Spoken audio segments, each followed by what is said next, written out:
El libro de Apocalipsis. Apocalipsis, capítulo 12.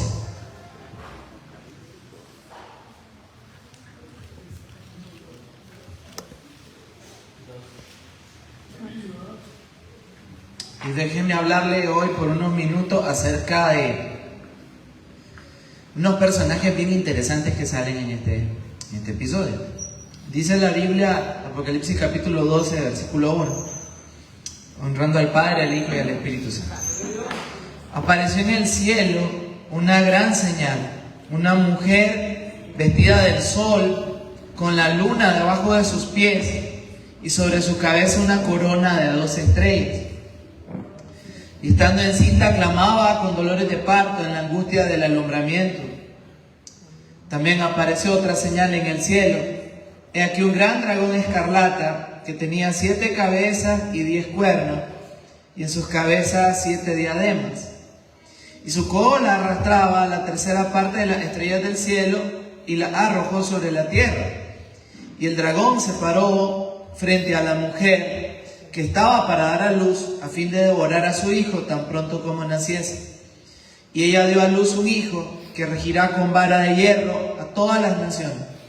Y su hijo fue arrebatado para Dios y para su trono. Y la mujer huyó al desierto, donde tiene un lugar preparado por Dios, para que allí la sustenten por 1260 días.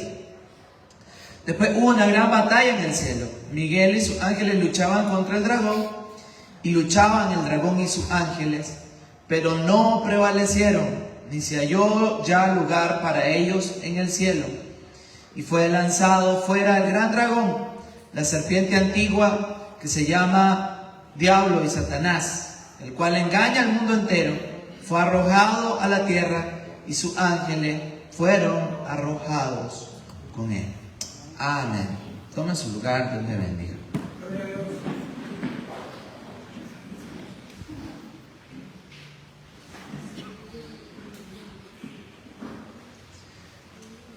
El pasaje en cuestión, hermanos, pertenece al último libro de la Biblia, que es un libro bastante enigmático y que tiene sus propias particularidades a la hora de interpretarlo.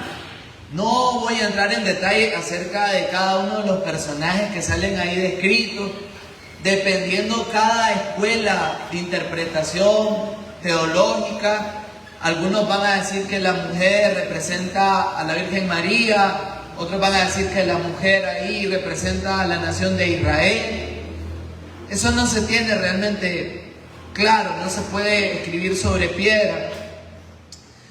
Pero sí tenemos claro también los otros personajes. Y los otros personajes representan primero a ese hijo que dice Isaías que nos ha sido dado y que ha recibido autoridad sobre todas las naciones a través de su sacrificio en la cruz y su resurrección de entre los muertos.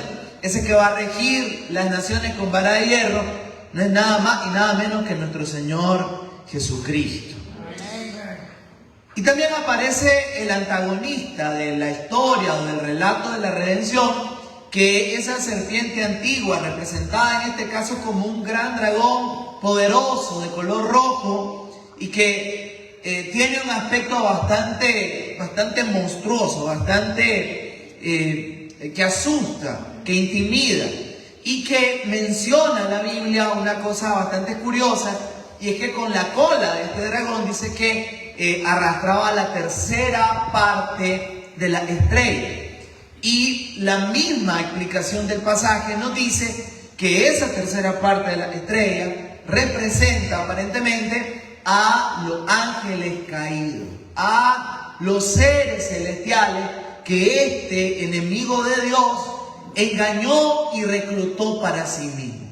A todos esos seres celestiales que están del lado del mal y que por ende están en contra del ser humano, porque Satanás es enemigo del ser humano, se le llama los demonios. Los demonios aparecen a lo largo de la narrativa, especialmente del Nuevo Testamento. De hecho, es durante el ministerio de Jesús y durante el ministerio de los apóstoles que hacen mayor aparición. ¿Por qué? Porque representan ellos al reino de las tinieblas. De la misma manera que el Espíritu Santo viene a ser morada en el corazón, en la vida de todos los que reciben a Cristo como su Señor, de igual manera hay un intento burdo, un intento de imitar la obra de Dios en la vida de los seres humanos a través de las posesiones demoníacas. En este caso, hermano, la Biblia describe en el Evangelio que estamos estudiando cómo Jesús trató con las fuerzas del mal. Hermano, los demonios no son primero para obsesionarnos con ellos. Lamentablemente, hay sectores del cristianismo que están más centrados en el diablo que en Dios. De hecho, están tan acostumbrados a pensar en el diablo que ven al diablo en todos lados. Lo ven en marcas de productos, lo ven en programas de televisión, lo ven en estilos de música. Y puede que esté, pero vamos que estas personas están tan centradas en el diablo que parecieran demeritar o hacer de menos lo que es Dios para nosotros. Hay gente que suele tener un respeto innecesario o excesivo, por ejemplo, a las personas que practican la brujería, a las personas que están pactadas, etcétera, etcétera. Es como, tiene un pacto con el diablo, como, es superior. Hermanos, Satanás ha sido vencido por nuestro Señor Jesucristo. La Biblia dice también que Él ha puesto todas las cosas bajo los pies de la iglesia. Él nos ha dotado de poder y autoridad y del Espíritu Santo. ¿Para qué? Para que tengamos la arma suficiente para hacerle la guerra al enemigo. Hermanos, el enemigo no hay que subestimarlo, pero tampoco hay que sobreestimarlo. Y la mejor manera de no sobreestimarlo es colocando en alta estima al que merece la alta estima. Y ese es nuestro Dios y Salvador. Pasar demasiado tiempo hablando del enemigo te puede distraer de hablar de que en realidad tenés que hablar, que es del Señor. Pasar demasiado tiempo atribuyéndole cosas al diablo que el diablo no puede hacer. Una de las cuestiones que hay con el enemigo es que hay personas que le atribuyen cosas que solo las tiene Dios. Por ejemplo, la cuestión de la omnipresencia. Hermanos, Dios está en todo sitio, el diablo no. Dios es omnisciente, Dios todo lo sabe, el diablo no. ¿El diablo tiene poder? Sí. ¿Tiene más poder que un ser humano? Sí, pero no tiene más poder que un ser humano en quien mora el Espíritu Santo. Porque Dios es más poderoso que el diablo. Se acabó. Amén o no amén. En el otro extremo, hermanos, también hay ciertas teologías demasiado racionalistas que minimizan la obra del enemigo al punto tal que dicen que, por ejemplo, la orden de expulsar demonios fue dada solamente a los apóstoles y que concluyendo la escritura de la Biblia ya no se volvió a manifestar ninguno de esos dones. Hermanos, nosotros estudiamos hace un tiempo el libro de Marcos y los últimos versículos de Marcos. Dice que Jesús comisionó con este poder a sus seguidores y dice: estas señales seguirán a los que creen en mi nombre. Y sale de primero, ¿qué van a hacer? Echarán fuera demonios, pondrán su mano sobre los enfermos y sanarán, tomarán serpientes en las manos y si consumieren algún producto venenoso, dice, no le hará daño. Hermanos, la Biblia no miente. Ahora, para echar fuera demonios, adivine qué se necesita: endemoniado. Y la Biblia no da ni siquiera una mínima indicio de que conforme se acercaran los últimos días, esas manifestaciones iban a cesar. Todo lo contrario, más bien se iban a multiplicar. Por lo tanto, la iglesia necesita mucho de Dios para estar preparada. Amén. Y dice la Biblia, miren cómo en Lucas aparecen los encuentros de Jesús con los demonios y así vamos aprendiendo algunas cosas de cómo operan ellos y de cómo combatirlos. Váyase conmigo a Lucas, vamos a hacer solo una vista rápida en algunos episodios. El capítulo 4 de Lucas, versículo 31, vamos a leer bastante Biblia. Amén. Póngase pila. Dice Lucas 4:31. Descendió Jesús a Capernaum, ciudad de Galilea, y le enseñaba en los días de reposo, y se admiraban de su doctrina, porque su palabra era con autoridad. Estaba en la sinagoga un hombre que tenía un espíritu de demonio inmundo, el cual exclamó a gran voz: deténgase allí. En los lugares donde el pueblo se reúne a escuchar la palabra de Dios, es posible que en medio del pueblo haya personas que tengan espíritu inmundo. Eso dice la Biblia. En el libro de Job dice que los hijos de Dios se presentaron delante del trono de Dios y en medio de ellos, ¿quién venía? El diablo. Hermanos, donde hay trigo, por ley tiene que haber cizaña. Donde hay hijos de Dios, también hay personas que se den cuenta o no, vienen a hacer la obra del enemigo. Miren una cosa, cuando el diablo se le metió a Judas, no echó espuma por la boca, no puso los ojos en blanco, cometió traición contra su amigo Jesús. Ahí donde usted vea una obra de división, una obra de odio, una obra de cohecho, ahí aplaude el diablo. No necesariamente está endemoniada la persona, pero tampoco hay que descartarlo, hermano. El diablo siempre está para destruir la obra de Dios. Amén. Amén. Dice, el cual exclamó a gran voz. Por cierto, miren, las posesiones demoníacas normalmente tienen esta cuestión estridente, esta cuestión un poco exhibicionista. Dice el verso 34, diciendo: déjanos, ¿qué tienes con nosotros, Jesús Nazareno? ¿Has venido para destruirnos? Yo te conozco quién eres, el Santo de Dios. No tenemos tiempo para ver otros pasajes que salen en Hechos, que también fue escrito por Lucas. Pero la Biblia habla de ciertas personas que se envalentonaron, se llamaban los hijos de Exeba. Y dice la Biblia que estos 7 muchachos se envalentonaron a querer sacar demonios. Dice que llegaron donde un endemoniado y le dijeron: vete fuera en nombre de Jesús, el que predica Pablo. Dice la Biblia que el demonio les habló y les dijo: yo sé quién es Jesús, no crean que no. A Pablo también lo conozco, dice. Pero ustedes, ¿quiénes son? Quiero que sepan una cosa, hermano. El enemigo sabe quién tiene al Espíritu Santo. ¿Sí me explico? Uno puede engañar y darle vuelta a otras personas, pero el demonio sabe. Y el demonio respeta a una persona que esté llena de Dios. Amén.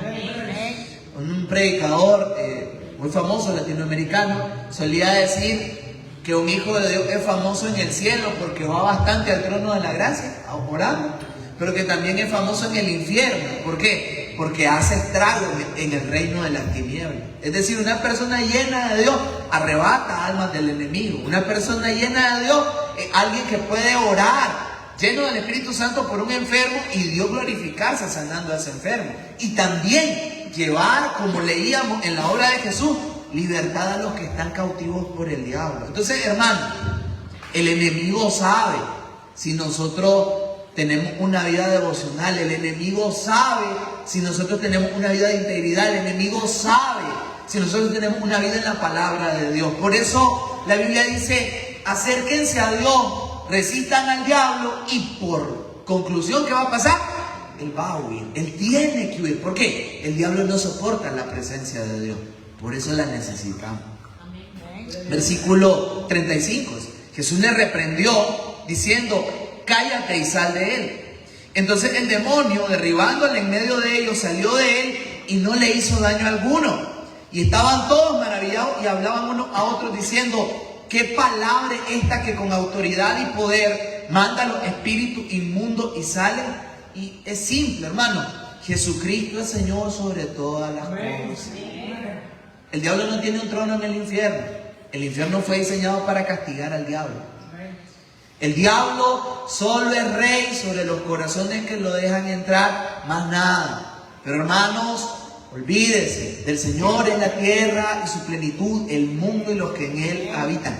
No hay nadie y no hay nada que tenga más poder que el Dios nuestro. Más adelante, capítulo 8, aparece el episodio del Gadareno.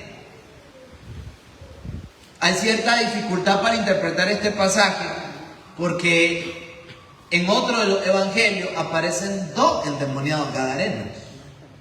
Y allí viene la pregunta: ¿y quién pues tiene la razón? Y la respuesta es, y yo no sé. Si usted sabe, juéguese. Yo no sé. Pero bueno, así sale.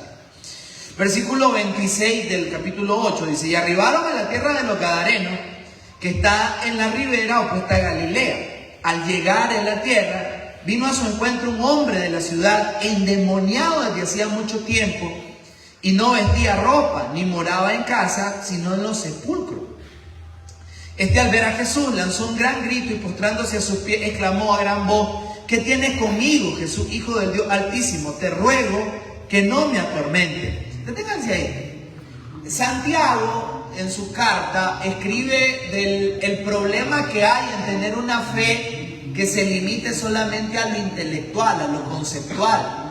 Y dice Santiago en el capítulo 2, versículo 19, ¿tú crees que hay un solo Dios verdadero? A ver, ¿cuántos aquí creen que solo hay un Dios verdadero? Bueno, Santiago nos responde y dice, haces muy bien, dice, pero ¿sabes quién más tiene esa creencia? Los demonios. Es más, los demonios tienen esa creencia y tiemblan ante esa creencia. Y este es una evidencia de eso. Los demonios saben quién es Jesús. Tienen un concepto de quién es Jesús y le tienen miedo a Jesús. Pero un temor al castigo, no un temor reverente. Una señal de que nosotros tenemos una fe demoníaca o una fe similar a la de los demonios es que servimos a Dios solo por miedo al infierno y no por amor a Él. Hermano, el infierno es real, pero el infierno es el destino de los que no están en Cristo. Nosotros que hemos recibido a Cristo tenemos una promesa. Ninguna condenación hay para los que están en Cristo Jesús. Nada. Y eso menciona a los principados y potestades. Nada. No hay demonio, por muy poderoso que sea. No hay legión de demonios, por numerosa que sea. No hay diablo, por diablo que sea más poderoso que el amor de Dios que ha sido manifestado para nosotros en Cristo Jesús. Mientras nosotros estamos en Cristo, nosotros estamos seguros. Amén. Dice la Biblia, verso 29, porque mandaba al espíritu inmundo que saliese del hombre, pues hacía mucho tiempo que se había apoderado de él. Es triste una posesión porque es precisamente eso. Es una persona que pierde el raciocinio, una persona que pierde la voluntad, una persona que está a merced de la obra del enemigo. Y hermanos, ¿por qué Satanás se ensaña tanto con el ser humano? Porque el ser humano lleva en sí el sello de la imagen y semejanza de Dios. Entonces, cuando el diablo degrada al ser humano, se encarga de degradar aquello que Dios ama tanto, o sea, a cada uno de nosotros. Hermano, el diablo no quiere el bien de nadie. Aún esas personas que llegan a hacer tratos con él y que aparentemente reciben dinero o fama o gloria por algún tiempo, después la factura le sale demasiado cara. Hermanos, la estrategia del diablo se parece a la de las casas comerciales. Llévelo ahora y pague después. Solo que las casas comerciales van a llevarte años pagando. La factura que pasa el diablo dura la eternidad. Más bien vale la pena tomar nuestra cruz, seguir a Cristo, sufrir por Él lo que se tenga que sufrir. La Biblia dice que es necesario que entre muchas tribulaciones entremos al reino de Dios, pero valdrá la pena pasar la eternidad con delicias a la diestra de Dios, con gozo perpetuo a la diestra de Dios. Hermanos, si tuviéramos una visión de 30 segundos del cielo, de 30 segundos de lo que es estar allá en su presencia, tendríamos para toda la vida servirle con todo el corazón. Hermano, usted puede dar esa probadita de estar en la presencia de Dios si usted todas las mañanas lee su Biblia y pasa tiempo de rodillas en la presencia de Dios. ¿Cuántos han disfrutado su presencia? No hay nada que se compare a eso. Una de las cosas con las que Dios tortura al diablo es esta: Dios adereza mesa para cada uno de nosotros delante de nuestro angustiador, el diablo, hermano. Dios sirve mesa y le cierra la boca al diablo. ¿Por qué? Porque Él es nuestro Dios. Ahora, así degrada Satanás a los que están a merced de él. Dice el versículo 31, le rogaban que no los mandase ir a la Biblia. O sea, Jesús tiene esa autoridad, ¿se fijan? Jesús, dice la Biblia que cuando Él abre, nadie cierra. Cuando Él cierra, nadie vuelve a abrir. Cuando Dios dice a los peces, llenen la red, pues van a llenar la red. Cuando Dios le dice a la tormenta que se calme, pues se va a calmar. Cuando Dios le dice a la lepra que desaparezca, pues desaparece. Cuando Dios manda a los demonios, pues los demonios se van. Miren que es increíble, hermano. A veces un demonio puede ser más obediente que uno, hermano. Pues Dios le dice a uno, diezmar. Dios le dice a uno, congregate. Dios le dice a uno, componer ese carácter. Bueno, en fin, a su nombre. Qué triste para nosotros. Bueno, sigue. Y bueno, ustedes saben lo que pasó. Dice la Biblia, no tenemos tiempo para ver los detalles, que ciertamente el demonio o la legión de demonios, 6.000 demonios, entraron en los cerdos y dice que se despeñaron, se cayeron en un acantilado. ¿Por qué? Porque la obra del diablo es una obra de homicidio. Hermano, Juan capítulo 8, versículo 44 dice que el diablo no solo es mentiroso, sino que es ¿qué más? Asesino, homicida desde el principio. El diablo siempre apunta a la muerte. Eso que hizo con los cerdos, exactamente lo que quería hacer con aquel gadareno, pero se encontró con Jesús. Hermano, mientras una persona esté viva, nunca hay que tirar la toalla con él. ¿Por qué? Porque Jesús es poderoso. Miren lo que pasó. Dice el versículo 35, dice, salieron a ver lo que había sucedido y vinieron a Jesús y hallaron al hombre de quien habían salido los demonios sentado a los pies de Jesús, vestido y en su cabal juicio, y tuvieron miedo. Versículo 38, el hombre de quien habían salido los demonios le rogaba a Jesús que le dejase estar con él, pero Jesús le despidió diciendo, vuélvete a tu casa y cuenta cuán grandes cosas ha hecho Dios contigo. Y él se fue, publicando por toda la ciudad cuán grandes cosas había hecho Jesús con él. Hermano, cada endemoniado que haya es una oportunidad para que el poder de Dios se manifieste y para contar que el mismo Jesús que echaba fuera demonios en la Biblia sigue echando demonios fuera hoy. Amén. Capítulo 11. Fíjense el capítulo 11. Versículo 14. 11-14. Dice: estaba Jesús echando fuera un demonio que era mudo. Deténgase ahí. Toda persona que tiene una dolencia física necesariamente está afectada por los demonios. No necesariamente, pero sí es posible. Es más, si se adelantan al capítulo 13, para darle otro ejemplo, sale 13:10, después volvemos al 11. 13:10 dice: enseñaba Jesús en una sinagoga en el día de reposo, y había allí una mujer que desde hacía 18 años tenía espíritu de enfermedad y andaba encorvada, y en ninguna manera se podía enderezar.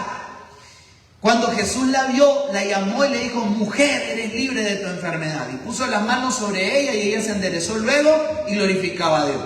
Pero el principal de la sinagoga, enojado de que Jesús hubiese sanado en el día de reposo, dijo a la gente, miren que este era de los que tiran chifleta, no le dijo a Jesús, le dijo a la gente, cobarde. Dice: 6 días hay en que se deba trabajar, en estos pues venid y sed sanado, y no en día de reposo. Entonces el Señor le respondió, miren la diferencia. Hay gente que pinta a Jesús pusilánime, suavecito, casi siempre con una bandera blanca. No siempre, hermano. Es cierto, Jesús era manso como un cordero, pero era feroz como el león de la tribu de Judá. Jesús es un ejemplo de hombría. Un hombre da la cara por su familia, por su honor, por el Señor. Amén. Miren a Jesús, dice, entonces el Señor le respondió y dijo: hipócrita, cada uno de vosotros no desata en el día de reposo su buey o su asno del pesebre y lo lleva a beber. Y a esta hija de Abraham, escuchen, que Satanás había atado 18 años, no se le debía desatar de esta ligadura en el día de reposo. Conclusión: ¿puede ser que una enfermedad sea producto de un demonio, sí o no? Por supuesto que es posible. ¿Todas las enfermedades son producto del diablo? No. Hay enfermedades que son producto de los años. Todos nos desgastamos, hermano. ¿Se acuerdan de Isaac? ¿Cómo estaba cuando bendijo a Jacob? ¿Se acuerdan? ¿Qué problema tenía él? Y había quedado ciego. Por la edad en la vida. Hay otras personas que la providencia sí lo decide. Segunda de Reyes 13:14 dice que Eliseo estaba enfermo de la enfermedad con la que se murió. Y murió enfermo. Un siervo de Dios. ¿Por qué? Por eso. Hay enfermedades que son consecuencias no de pecado, pero sí de descuido. Miren que en la mente de muchas personas el cuerpo es algo de desechar porque entienden mal que el cuerpo es lo mismo que la carne. No sé, hermano, claro, obviamente uno dice carne y uno piensa en su mondonguito y piensa las obras de la carne, piensa que eso es la carne. Hermano, la carne es nuestra naturaleza que está inclinada hacia el mal, pero no tiene que ver con nuestro cuerpo. La Biblia dice, glorifiquen a Dios con su cuerpo y con su espíritu, porque los dos son de Dios.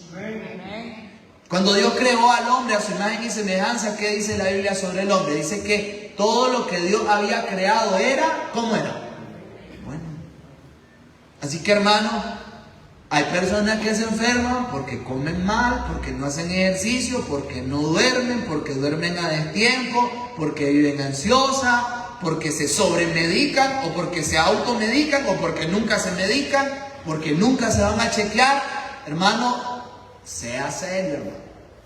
Volteen a ver a los dos que tienen a la pared, sea serio, hermano. Dios dejó la ciencia, Dios dejó la medicina. No usarla. Eso es, perdónenme, eso es ser insensato. Eso es como que usted me diga, en la Biblia no salen los teléfonos, entonces ¿para qué voy a tener teléfono? En la Biblia no sale la luz eléctrica, entonces voy a cortar la luz eléctrica porque yo soy bíblico. Voy a viajar en barcos como el apóstol Pablo y no en taxis porque no salen los taxis en la Biblia, hermano. Por favor, hermano. O sea, en serio, o sea, pensar de que, bueno, no me voy a lavar los dientes nunca, pues, porque el Señor me va a recubrir la encía. Bastante te lo va a recubrir, hermano. No, hermano. No funciona así. Va a haber un dolor de muela le truena la vida, hermano. Hay enfermedades que no son demonios, son consecuencias de qué? De no haberse cuidado. Paréntesis. Cuidémonos. Que si nos viene una enfermedad, que nos vengan, no salirla a buscar. Cierro aquí. ¿Con qué moral le vamos a decir a una persona que deje de fumar? Y si nosotros nos zampamos gaseosa todos los días. No, hermano. Eso es doble moral, papá. Porque las dos te están dañando. A su nombre de los ganos. Hay otras razones para las enfermedades. Pero lo que quiero decir, es posible que una enfermedad esté relacionada con un espíritu maligno. Para eso Dios ha dotado a la iglesia de un don que se llama el don de discernimiento. Que es cuando Dios le muestra a una persona consagrada que esa afección viene del enemigo. Ahora, esta es la buena noticia. Jesús es más poderoso que el enemigo. El mismo que sanó a esa mujer encorvada puede sanar a personas que tienen enfermedades, ataduras, adicciones, que son obra del diablo, hermano. Dios es más poderoso que el diablo. Dios es más poderoso que el diablo. Dios puede liberar. Recuerden al Gadareno, lo hallaron cabal y se volvió misionero. Empezó a testificarle a la gente lo que Jesús hizo con él. Y eso Dios lo puede seguir haciendo. Dice la Biblia. Dice, estoy en el capítulo 11, versículo 15. ¿Okay? Dice que estaba un mudo. Y que el mudo, cuando Cristo lo libera, habló. Versículo 15. Pero algunos de ellos decían, por Belcebú, príncipe de los demonios, echa fuera a los demonios. Y ahí Jesús enseñó un principio. Miren, a veces el diablo es más unido que los hijos de Dios. Eso es una vergüenza, hermano. Ahí Jesús dice, una casa que se divide, una casa donde el esposo vive peleando con la esposa, eso se va a caer, hermano. Ahora, mire, yo entiendo que no se casaron dos querubines, se casaron dos ángeles, pero se casaron dos ángeles, se casaron dos pecadores, se casaron dos ángeles, se casaron dos pecadores. Pero hermanos, son pecadores que tienen, uno, al Espíritu Santo, y dos, la capacidad de arrepentirse, y tres, el mandato de perdonarse. A su nombre. Hermano, es increíble que el reino de las tinieblas no hayan divisiones y en la iglesia sí. ¿De qué desgracia? Es increíble que en el reino de las tinieblas no hayan divisiones y entre los hermanos no podamos cooperar para la obra del Señor. Hermano, tenemos que componer. ¿Cómo es posible que un demonio nos gane? Los demonios no se pelean entre ellos, los hermanos sí. Ahí está, pues. Bueno, más adelante Jesús enseña otra cosa. Cuando una persona ha sido liberada y recae, se le meten más diablos. Miren el versículo 24, ahí mismo dice: cuando el espíritu inmundo sale del hombre, anda por lugares secos, buscando reposo y no hallándolo. Deténgase ahí, mírenme para acá. Según ese texto, hay demonios que andan buscando dónde meterse. Eso dice la Biblia. ¿Ahí está o no está? ¿Qué dice la Biblia? ¿No dice eso la Biblia? Ahí dice. Por cierto, miren. A ver, ¿cómo les explico?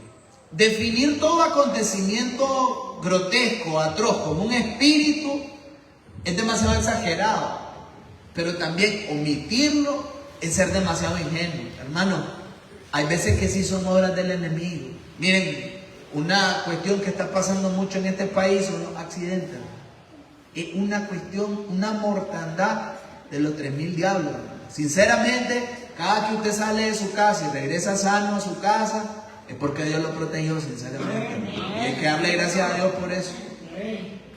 No deje de cubrir a sus hijos en oración. Usted que los mande a estudiar a Managua o a trabajar a Managua, no deje de guiarlos en oración, hermano. Dios escucha la oración de su pueblo.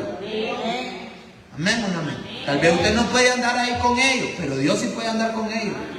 ¿Y cómo? Si usted los guía ahí en oración. Una casa sin oración es como una casa sin techo. Está expuesta completamente.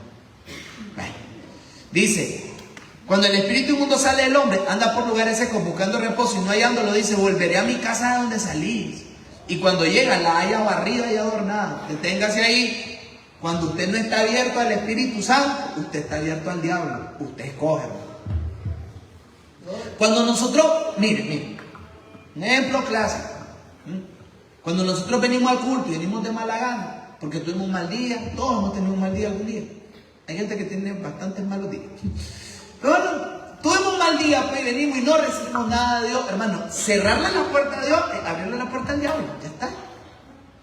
Cada tiempo que nosotros no pasamos en la Escritura y lo pasamos en cosas que son vanas, es cerrarle la puerta a Dios y abrirle la puerta al diablo. Cada vez que nos negamos a perdonar a una persona, cerrarle la puerta a Dios y abrirle al diablo, hermano. No hay un punto medio. Si no estamos creciendo en santidad, estamos creciendo en carnalidad. Si no estamos apuntando al... ¿Qué dice Jesús? El que no es conmigo, el que no está conmigo, está contra mí. No hay un punto medio. Yo no invito a todos, hermano. Hay que volvernos a Dios, hombre. ¿Por qué? Porque cada que nos cerramos a Dios, le abrimos la puerta al enemigo, hombre. Y dice la Biblia, verso 26, esto es trágico. Entonces va, dice, y toma otros 7 espíritus peores que él. O sea, hay demonios peores que otros demonios. Y dice, y entrando el estado de ese hombre viene a ser peor. Un pasaje más. En Lucas, capítulo 9, versículo 49. Después les menciono algunas cositas y ya cerramos. Lucas 9, 49 dice: entonces respondiendo Juan dijo: maestros, hemos visto a uno que echaba fuera demonios en tu nombre y se lo prohibimos porque no sigue con nosotros. Se lo repito, los calvinistas, por Watcher y compañía, enseñan de que solo los apóstoles podían echar fuera demonios. Aquí está uno que no era apóstol que echaba fuera demonios en el nombre de Jesús. Miren la respuesta. Ahora miren, Juan le quiso decir: Señor, ese no anda con nosotros, ese no es del club, le impedimos ahí echar fuera demonios. Miren la respuesta de Jesús. Versículo 50 dice: y le dijo Jesús: no se lo prohibáis, porque el que no es contra nosotros, ¿qué dice la Biblia? Por nosotros es. Hermano, la promesa de echar fuera demonios es para todo creyente. Cuando usted vaya en el taxi, ahí se le manifieste un chamuco, usted ore, hermano. Por sí o por no, usted ore, usted tírele, ¿qué sabe? Usted tírele. O se libera o se pone peor, pero algo va a pasar ahí. Ahora, miren, hermano, hay personas a las que Dios ha dotado de una gracia especial en esa área. Tengo un amigo, pastor en Estelí, que el tipo es veletruena la vida. Lo buscan para eso bastante. Y el tipo va y no dilata mucho, muerta la luz. ¿Por qué pasan esas cosas? Y yo no sé. Miren, algunos datos más, si quieren anotarlo, anótenlo. Miren, los demonios están relacionados con la adoración a los ídolos. 1 Corintios capítulo 10, del 16 para adelante, dice, no participen de la idolatría. ¿Por qué? Porque lo que los gentiles sacrifican a los ídolos, ¿qué dice? A los demonios se los sacrifican. Ahí donde usted vea honor a una estatua, ahí está el diablo. Hermano, no adoren ninguna estatua de ninguna índole. Al Señor nuestro Dios adoraremos y solo a Él serviremos. El culto a los muertos es pecado, hermano. Nada de eso. Nosotros no estamos con los muertos, nosotros estamos con los que viven. Solo hay uno que venció la muerte, se llama Jesucristo. No existe otro, hermano. No podemos adorar a otro. ¿Amén o no amén?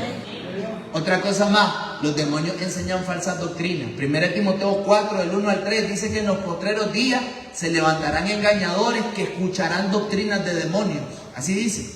Y las doctrinas de demonios, miren las que son. Dice que prohibirán comer cosas que Dios ya santificó. Esa gente que es bien fijada, ay no, esa comida es tal cosa. No, hermano, la Biblia dice que por la oración la comida es santificada. Léalo, aquí sale. Y, ojo, prohibirán casarse. Hay una institución que para que usted sea ministro de Cristo, usted tiene que renunciar a casarse. No voy a decir el nombre porque es mala onda, ¿verdad? Y porque quién sabe si ustedes sospechen cuál es. Pero doctrinas de demonios le llaman la Biblia. Ahora, lo último, la Biblia dice que Cristo en la cruz exhibió a los principados y a las potestades y triunfó sobre ellos. Así que hermano, no le digo que subestime al enemigo, el enemigo es astuto, pero Dios es poderoso y Él está del lado de la iglesia. La Biblia dice que aunque se abran las puertas del infierno para atacar a la iglesia, no van a prevalecer contra la iglesia. Entonces, agarrémonos de ese que venció. No tenga miedo, hombre. El mismo Cristo de la Biblia, el Cristo que está entre nosotros. Y cuando le salga uno, rífese, hombre. Es más, yo me lo digo a mí mismo, hay que rifarse, hombre. No solo de teología vivirá el hombre. Hay que sacar ahí sus demonitos de vez en cuando. Oremos. Señor, te damos muchas gracias por tu palabra, ahora. Gracias porque el Cristo que anduvo haciendo bienes, sanando enfermos y liberando a los oprimidos, está en esta iglesia esta noche. Tu Espíritu Santo está entre nosotros y nosotros te invocamos con fe, con sencillez, con fervor, con la seguridad de que tú respaldas a tu pueblo. Señor, que tu reino se establezca, que tu reino avance a través de tu iglesia y que muchas personas que están oprimidas por el diablo en depresión, en brujería, en enfermedades, en pleitos, en pactos, lo que sea, Señor, que a través del avance de tu iglesia, en estas campañas que estamos viendo, Señor, manifiesta tu reino, Señor, manifiesta tu gloria, para que el mundo crea que Cristo no es ficción, que es un Dios vivo a favor de los suyos. Gracias, Dios. Permítenos no regresar allá donde nos sacaste. Permítenos crecer en la comunión con usted. En Cristo Jesús. Amén.